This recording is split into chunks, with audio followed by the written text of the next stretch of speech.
good news that comes from the war in Ukraine between Ukraine and Russia ending will be a short-lived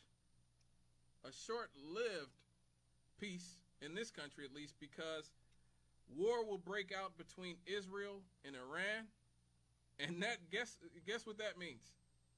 That means the United States will have to get involved, and we will bomb Iran. We will bomb Iran, possibly starting World War III. Yes. So, buckle up. We basically do whatever Israel wants us to do. Israel has been wanting to bomb Iran for a very long time. You can actually find like clips of Netanyahu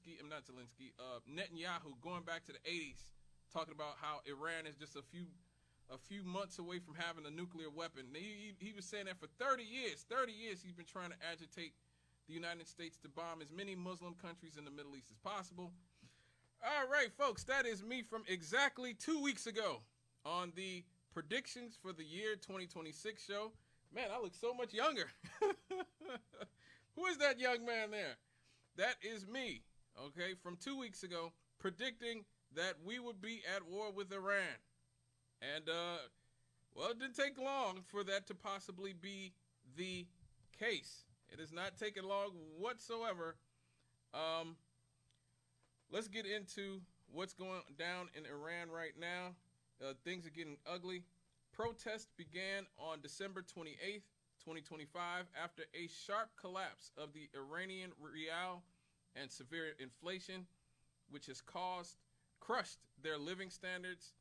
And this economic frustration has been building for many years now, amid years of their declining currency, sanctions from the United States, and rising prices, which started as price-related demonstrations, have quickly broadened into some political opposition.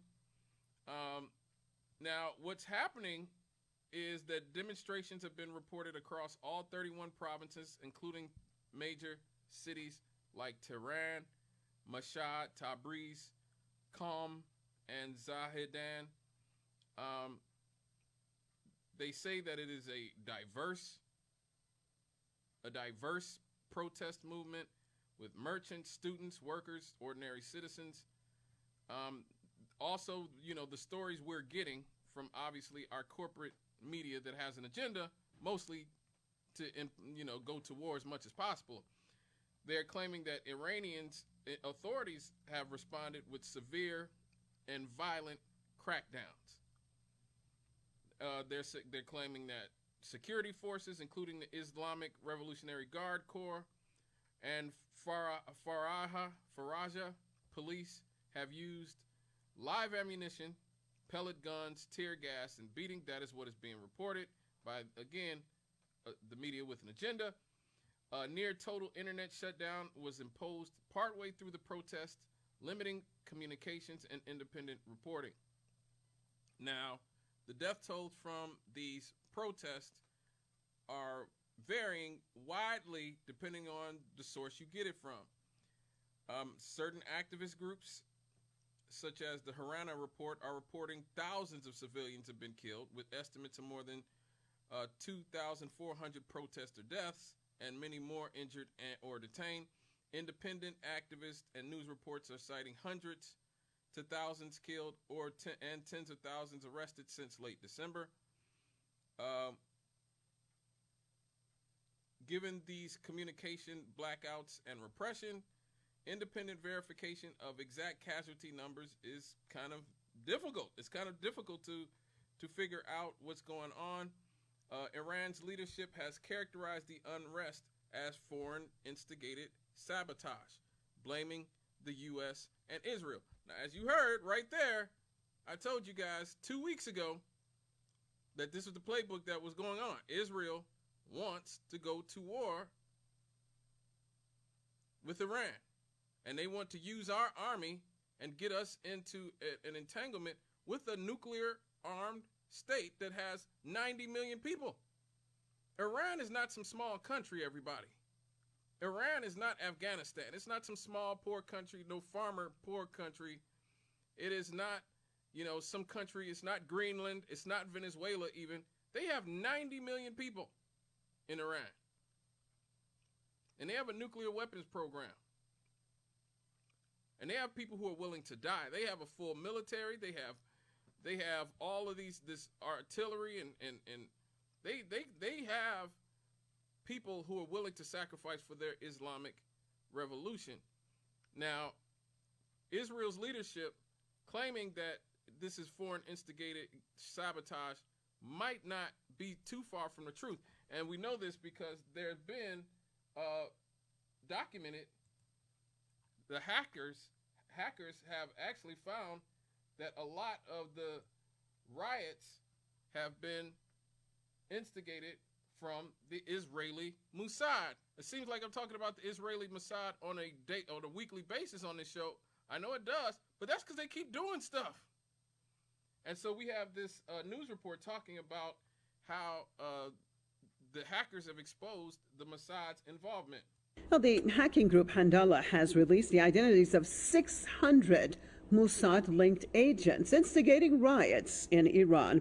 In a statement, Handala said those named attempted to turn the demonstrations into broader insecurity. Handala noted that the documents it obtained include several figures already known to the authorities. The group further asserted that Israel has failed in its efforts to create disorder. This comes after Handala earlier announced a major breach into Mossad's Iran desk. The group said it monitored a senior officer identified as Mehrdad Rahimi, who oversaw Iranian agents working for Mossad. According to Handala, Rahimi believed he was securely directing covert networks, while in reality he had been under surveillance for months.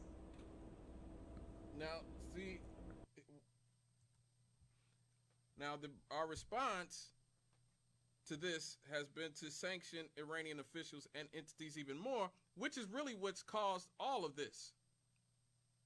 It's just like with Venezuela, we have completely made it impossible, almost impossible, for Iranians to be able to feed themselves, to be able to run their country, because as the most powerful country in the world, once we start sanctioning you, that basically hollows out your ability to be able to support yourself as a fair and a free and independent nation.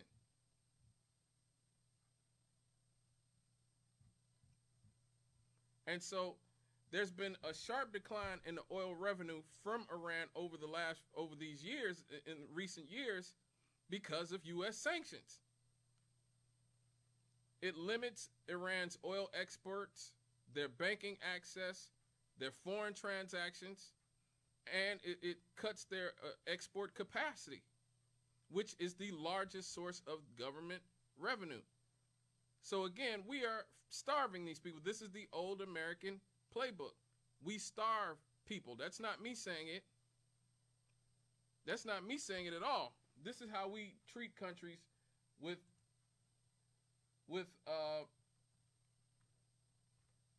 resources that we want. When we see a country that has resources, we straight take it. We jack it. We sanction the government, hope things go as badly as possible. We foment protests and hope that there's nothing but instability and chaos in said country. And then we either assassinate the leader or we overthrow the government. Again, we kidnap in the case of Venezuela. But the one thing I will say about the Trump era in this country is that it is brazen. Everything Trump does, he's not covert like Reagan or Bush or Clinton or Obama or Joe Biden. He's just right in your face with it. And because of that, other people around Trump, the apparatchiks around Trump in his government, and even Netanyahu and these people don't even have to be on the low. They don't even have to be covert in their actions. Like, I just found this article in the Jerusalem Post. This is in the Jerusalem Post. Okay, this isn't Al Jazeera or this isn't some Islamic fundamentalist or some leftist site. This is the Jerusalem Post from December 29th. Mossad spurs Iran protests. Says agents with demonstrators in Farsi message. Now, this article says, as protests grow across Iran, the Mossad posted an unusual Farsi message urging demonstrators to act, saying it is with them in the streets amid rising economic pressure and public unrest. On Monday, that was from December, the Mossad used its Twitter account in Farsi to encourage Iranians to protest against the Iranian regime, telling them that it will join them in the demonstrations. Go out together in the streets. The time has come, the Mossad wrote. It continued, we are with you, not only from a distance and verbally, we are with you in the field. They are literally telling the people of Iran, the Israeli Mossad in this case, that they are literally in Iran fomenting chaos and demonstrations and protests against the Iranian government.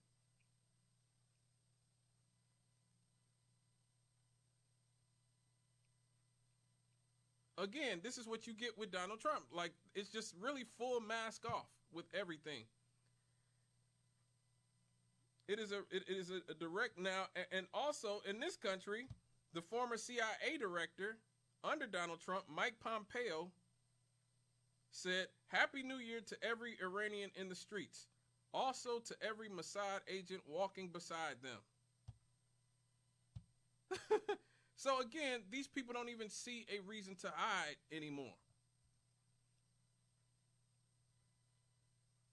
They don't even see any reason to hide what their objective is. It is to decapitate Iran's government, to take their resources, destabilize any country with any power or wealth in the Middle East that can challenge Israel's hegemony over the region.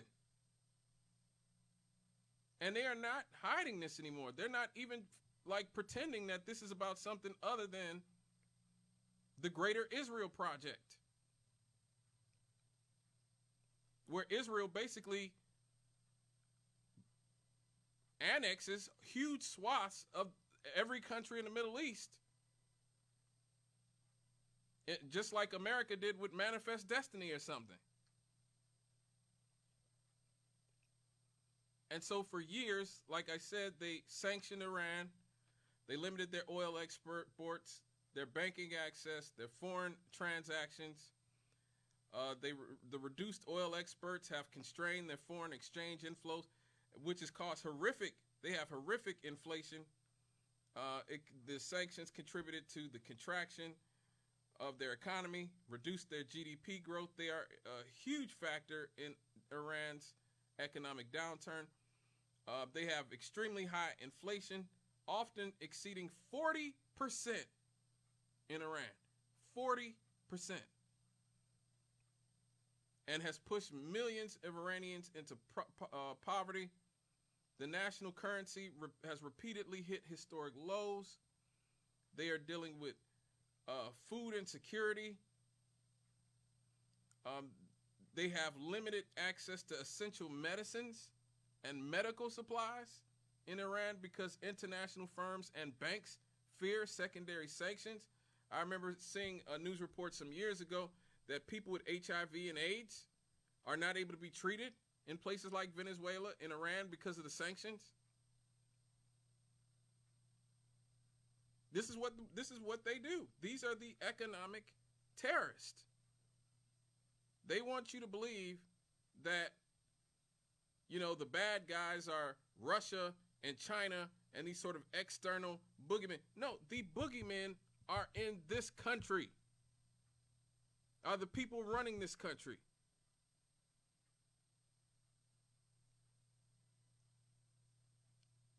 The CIA are the ones who are participating in countless decapitations of governments all over the world,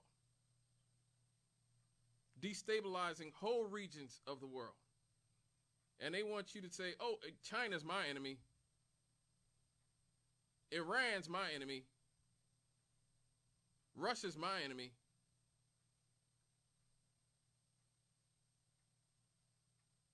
Just think to yourself, what have they ever done to you? What have they ever done to you? Not a damn thing. Anything they've ever even tried to do has been in self-defense, because our government, and usually Israel or other Western imperialist nations, have tried to force them into basically slavery.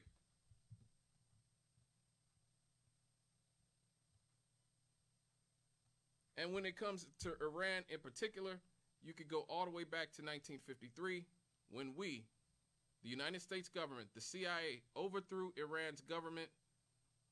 Mossadegh was democratically elected, but he was a leftist, he was a socialist. He was going to nationalize Iran's resources because he believed that the resources belonged to the people of Iran, not to Western, British, American oil companies. And so what they did was they took him out of office. They literally decapitated his government. And he was thrown into exile for years. We put into office the Shah of Iran, Pahlavi, or whatever his name is. And he became our dictator. He became our brutal genocidal dictator. He cracked down on protest and political speech and all that, and became repressive to the people in Iran for 20 years. 25 years, if I'm not mistaken. And then in 1979, the people of Iran got sick of our puppet, the Shah, and they overthrew him and put the current Islamic fundamentalist government in, with the Ayatollahs in charge. This all goes back to the United States government and Western imperialists not being able to mind their own damn business.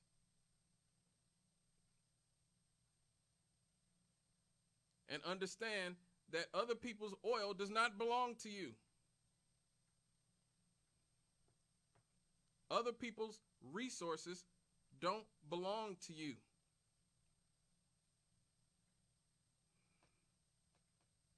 And so we're going to keep an eye out on this story, definitely, because I have a feeling we're going to be talking about Iran a lot in this upcoming year. As I predicted, it looks like we're going to be going to war, which don't be surprised if we go to war with Iran, that China, that Russia get involved.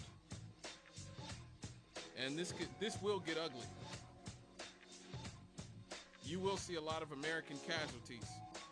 American casualties. We won't be able to just hold this overseas if we decide to involve ourselves in World War III. We won't get lucky this time. There will be a lot of pain and hardship that goes with a protracted war in the Middle East or anywhere else in the old world. All right, folks. When we get back, we're going to talk about some Northwest Indiana news. Should we want the Bears? I mean, I love the Bears. I started the show talking about how great Caleb Williams and the boys did last week in their comeback victory against the Packers. But let's be real here. What would be the cost of hosting an NFL team in Northwest Indiana? We'll get into it when we come back. Please stay with us here on WLTH 1370 AM. That's 92.7 in the FM dial. Straight out the cannon here on WLTH, the region's choice, the people's voice. I'll be right back after these.